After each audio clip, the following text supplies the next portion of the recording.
para você. Muito bem, queridos, eu quero convidar você para abrir a sua Bíblia no livro de Mateus. Livro de Mateus. Perdão, antes do livro de Mateus, vamos abrir a Bíblia no livro de Números. Livro de Números. Gênesis, Êxodo, Levítico, Números. É o quarto livro aí da Bíblia. Números capítulo 24. Números capítulo 24, versículo que nós vamos ler agora nesse momento, é o versículo 17. Todos acharam, amém? Muito bem, Números 24, 17, olha o que a palavra do Senhor diz. Vê-lo-ei, mas não agora. Contemplá-lo-ei, mas não de perto. Uma estrela procederá de Jacó. De Israel subirá um cetro que ferirá as têmporas de Moabe e destruirá todos os filhos de Sete. Ao longo de toda a Bíblia, a gente tem várias profecias messiânicas. O que é uma profecia messiânica? É uma profecia que aponta, que aborda algum conteúdo a respeito do nascimento de Jesus. A gente tem algumas profecias que falam, por exemplo, que Jesus nasceria em Belém, de que Jesus seria traído, de que Jesus seria ferido, de que Jesus nasceria de uma mulher virgem, de que Jesus montaria num jumentinho. Existem várias profecias. O livro que mais contém profecias a respeito da primeira vinda de Jesus, não sei se você sabe, mas é o livro de Isaías. O livro de Isaías é considerado como o livro messiânico. É o livro que mais fala no Antigo Testamento a respeito da primeira vinda de Jesus. E esse texto que a gente viu em Números 24 é um desses textos que falam a respeito do nascimento de Jesus. Prestou atenção no texto? Então me fala aí do texto que a gente leu, o que é que se cumpriu quando Jesus nasceu? Sabe me dizer? Logo no início do verso, na metade do verso, perdão, fala de uma estrela. Houve uma estrela quando Jesus nasceu, sim ou não? Agora, a estrela veio de onde? De Israel, no caso, aqui a Bíblia fala Jacó, né? Mas Jacó, um dos descendentes aí, da linhagem que Deus estabeleceu aqui na terra, e Jesus tem esse sangue real, né, dessa linhagem aí que Deus estabeleceu. Se você for ver a genealogia de Jesus, você vai ver que tudo se cumpriu. Existem textos que falam que Jesus é o Messias, que Jesus é o descendente de Davi, e ao longo de todo o Antigo Testamento você vai se deparar com vários desses textos. Mas, queridos, eu queria destacar duas coisas nessa noite. Duas coisas que são muito importantes. Quando Jesus nasceu, não era para ser segredo para ninguém. Não era. Deus queria que todas as pessoas do mundo soubessem desse acontecimento. Mas, quando a gente vai lá para o Novo Testamento, e agora sim eu quero convidar você para ir no livro de Mateus, Mateus capítulo 2, quero que você perceba uma coisa interessante a respeito do nascimento de Jesus. E lá em Mateus, no capítulo 2, olha o que a Bíblia fala a partir do versículo 2 também. Mateus capítulo 2, e nós vamos ler do verso 2 até o verso 5. Todos acharam? Muito bem. Então a minha Bíblia diz o seguinte: e perguntavam, onde está o recém-nascido rei dos judeus? Porque vimos a sua estrela no Oriente e viemos para adorá-lo. Quem está falando isso aqui? É Jesus? Quem está falando isso aqui são os fariseus? É o rei Herodes? Quem está falando isso aqui? Os 3 reis magos, que possivelmente não eram 3, não eram reis e nem magos. Mas a história conta, né? Os 3 reis magos. Eles foram até Herodes e perguntaram, o recém-nascido, rei dos judeus, nasceu, a gente veio adorá-lo, onde é que ele está? Porque eles imaginavam que ele estaria num palácio, num lugar cheio de belezas físicas, financeiras. E o verso 3 diz: tendo ouvido isso, alarmou-se o rei Herodes, e com ele toda Jerusalém. Então, convocando todos os principais sacerdotes e escribas do povo, indagava deles onde o Cristo deveria nascer. E o verso 5 diz: em Belém da Judeia, responderam eles, porque assim está escrito por intermédio do profeta. E aí o verso 6 é justamente lá o texto bíblico do Antigo Testamento que se refere à profecia de que Jesus nasceria da terra de Judá, né, em Belém. E uma coisa me chama a atenção nesse texto. Quer saber o que me chama a atenção nesse texto? É que o rei Herodes não sabia disso. O que me chama a atenção nesse texto é que os sacerdotes, os estudiosos da Bíblia, também não sabiam disso. Eles não se atentaram para os sinais que a Bíblia apresentava.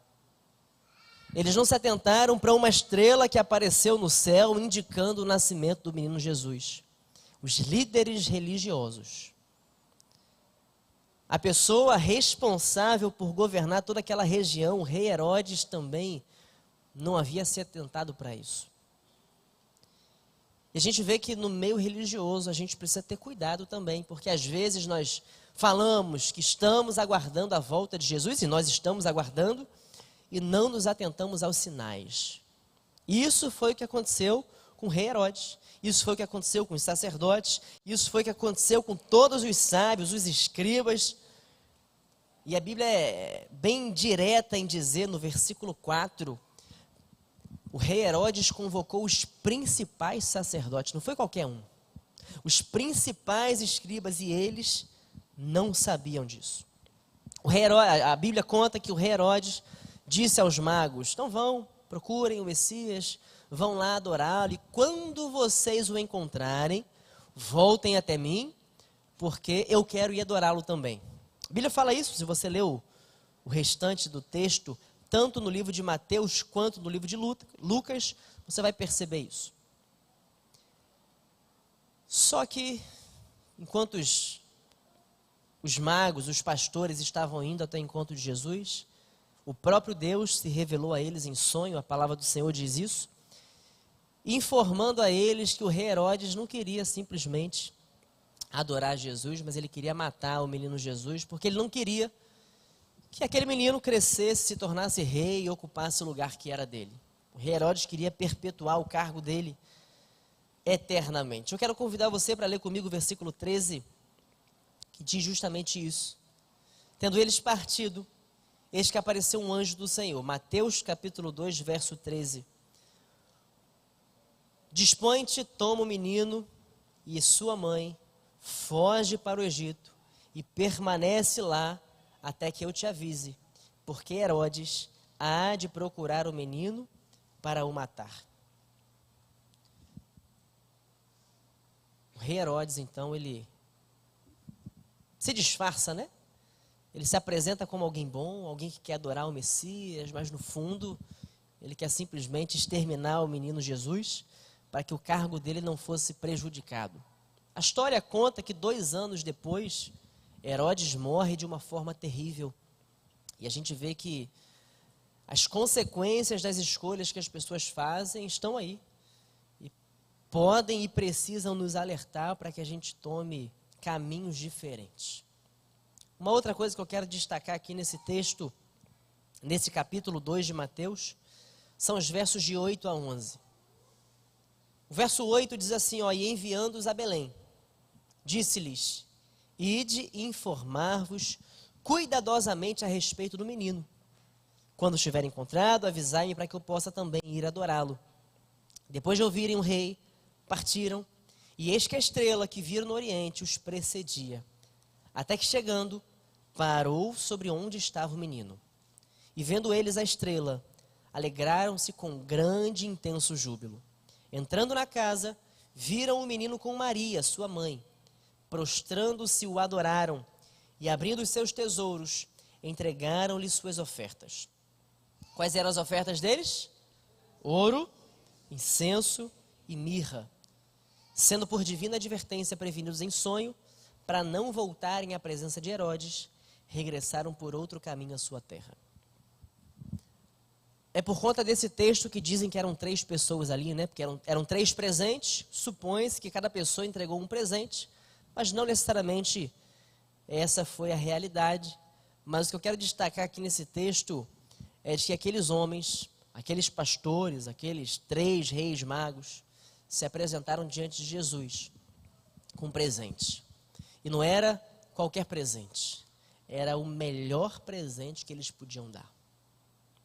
E quando a gente fala de Natal, o Natal remete também a presentes, né?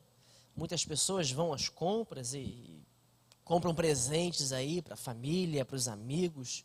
Para os amigos nem tanto, né? O dinheiro não sobra tanto assim. Mas é um dos períodos, um dos momentos do ano em que as pessoas vão lá e fazem esse investimento para presentear alguém. E esquecem de presentear aquele que é o motivo de nós estarmos celebrando o Natal. E agora eu quero perguntar para você, como você pode presentear Jesus? Pastor, mas como? Jesus não está aqui do meu lado de maneira física, corpórea, para que eu entregue um presente a Ele. Não, não está. E aí, como que você pode presentear Jesus? Você acha que através do seu tempo você pode presentear Jesus? Orando? Oi? Com um dos seus pequeninos, isso aí, perfeito. Ajudando as pessoas, você acha que é um bom presente para dar a Jesus? Cuidando das crianças, dos pequeninos? E aí, de que outras maneiras podemos nós presentear a Jesus no dia de hoje? E não só no dia de hoje, né? Presente para Jesus, sabe o Dia das Mães, que é todos os dias? Pois é, o aniversário de Jesus é todos os dias. Se você não sabe, eu vou ter que te contar um negócio. Jesus não nasceu dia 25 de dezembro. Que dia que Jesus nasceu? Se a Bíblia não fala e você não sabe, tem que dar presente todo dia. Pois é. Cuidando das pessoas, dando tempo para Jesus. Você acha que oferecendo seus talentos em prol do Evangelho é uma boa maneira? Nós estamos finalizando mais um trimestre da Escola Sabatina, né? E a Escola Sabatina nesse trimestre falou sobre missão. Você acha que se envolver na missão para apressar a volta de Jesus é uma boa oportunidade? É um bom jeito de presentear Jesus? Pois é, queridos.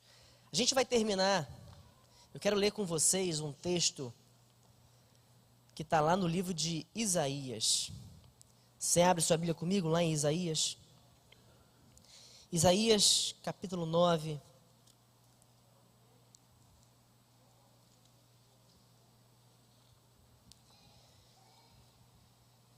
Isaías capítulo 9.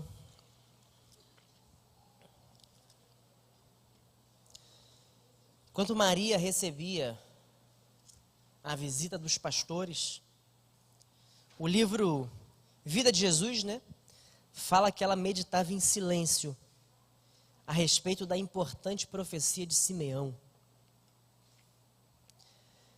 Segundo o costume daquela época, Maria foi apresentar Jesus diante do templo.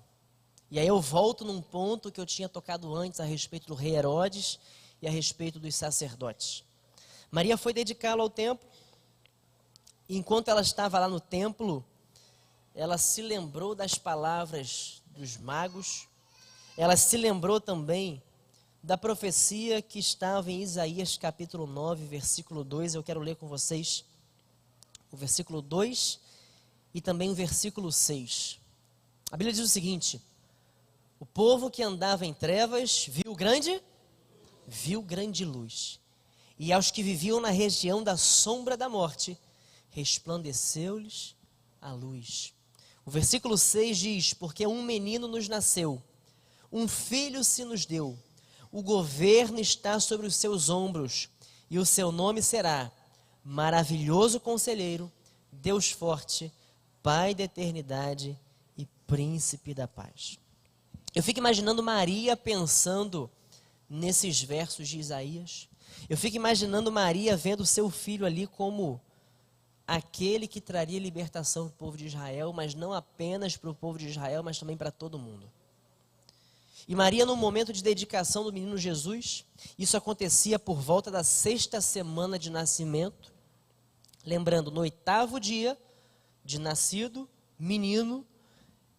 o menino era circuncidado. O filho primogênito, com 6 semanas de nascido, ele era dedicado no templo. Somente o filho primogênito. Os outros, o segundo, o terceiro, o quarto, o quinto, não eram apresentados dessa forma, mas o primogênito era dedicado ao Senhor.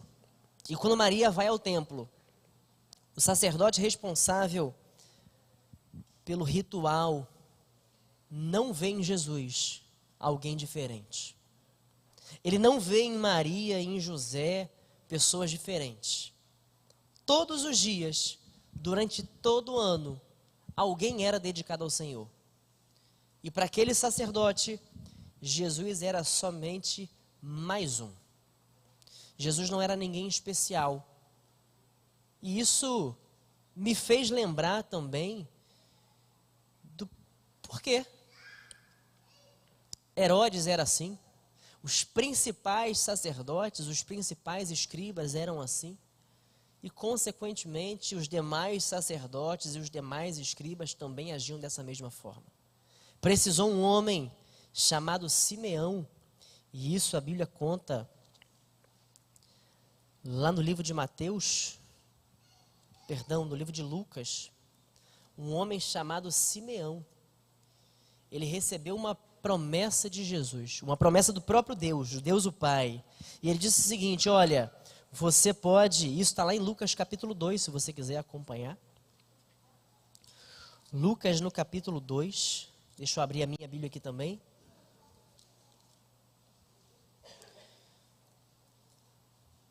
Versículo 25. Havia em Jerusalém um homem chamado Simeão, homem este justo e piedoso, que esperava a consolação de Israel. E o Espírito Santo estava sobre ele. Revelara-lhe o Espírito Santo que não passaria pela morte antes de ver o Cristo do Senhor. Movido pelo Espírito, foi ao templo, e quando os pais trouxeram o menino Jesus para fazerem com ele o que a lei ordenava, Simeão o tomou nos braços e louvou a Deus, dizendo: agora, Senhor, pode despedir em paz o teu servo, segundo a tua palavra, porque os meus olhos já viram a tua salvação. Verso 31. A qual preparaste diante de todos os povos, luz para a revelação aos gentios e para a glória do teu povo de Israel. O rei Herodes e os principais sacerdotes não se atentaram aos sinais, e a gente está recapitulando aqui para encerrar. E assim não souberam do nascimento de Jesus. O sacerdote que estava ali ministrando no templo também não se atentou aos sinais, e Jesus diante dele não foi reconhecido. Mas ainda assim, Deus ele se revela. Ele apareceu para aqueles pastores lá no campo. Ele se revelou a Simeão. Queridos, se eu e você não tomarmos parte ativa no sacerdócio que é nosso, no ministério que é nosso, alguém vai fazer. Se eu e você não reconhecermos Jesus nas nossas vidas, alguém vai reconhecê-lo. Se eu e você não pregarmos o Evangelho, alguém vai pregar. Louvado seja o nome do Senhor por isso. Mas, queridos, se eu e você não tomarmos parte ativa nisso, isso vai se tornar uma revelação do futuro que a gente quer. Se a gente não vive ao lado de Jesus hoje, é como se nós estivéssemos dizendo para Jesus: Senhor, não quero viver contigo eternamente. Se nós não presentearmos Jesus hoje e todos os dias da nossa vida, é como se a gente dissesse: Senhor, eu não quero fazer parte da eternidade que o Senhor tem preparado para mim. Se eu e você não falarmos de Jesus para as pessoas hoje, é como se nós estivéssemos dizendo para Jesus: Senhor, estou negando o teu nome hoje, porque eu não quero mais fazer parte do teu corpo, não quero mais fazer parte do teu povo. Hoje é Natal. Já deu o pôr do sol, já é dia 25. Se você não deseja um Feliz Natal para a pessoa que está do seu lado, essa é uma boa oportunidade. Deseja aí um Feliz Natal. Declare bênçãos sobre a vida das pessoas que estão aí ao seu lado, ao seu redor. Meu amigo, minha amiga, se você não ligou hoje para algum familiar seu, assim que sair da igreja, ligue. Se você não mora com seus pais, com seus avós, com seus tios, com seus primos, ligue para sua família. Pastor, mas você não sabe quem eles são. Pastor, você não sabe o que eles fizeram comigo ao longo desse ano. Vai parecer hipocrisia ligar justamente no Natal. Queridos, ligue pelo menos no Natal. E faça disso uma experiência para todos os outros dias da sua vida. Não pense que vai ser hipocrisia da sua parte. Mas pastor, eu não falei com ele o ano inteiro. Mas fale pelo menos agora. Que o nascimento de Jesus represente transformação na sua vida. Reconciliação foi o que Deus veio fazer com a gente. Reconciliar nós com Ele. E nós uns com os outros também. Que haja perdão. Pelo menos nesse dia e a partir desse dia durante todos os dias. Que haja conserto, que haja amor, que haja paz. Porque Jesus nasceu. Um menino nos foi dado. Seu nome, como já vimos, Maravilhoso Conselheiro, Deus Forte, Pai da Eternidade, Príncipe da Paz. Que Ele seja o seu melhor amigo. Que Ele seja tudo na sua vida. Mas que acima de tudo, Ele seja o seu Salvador pessoal. Esse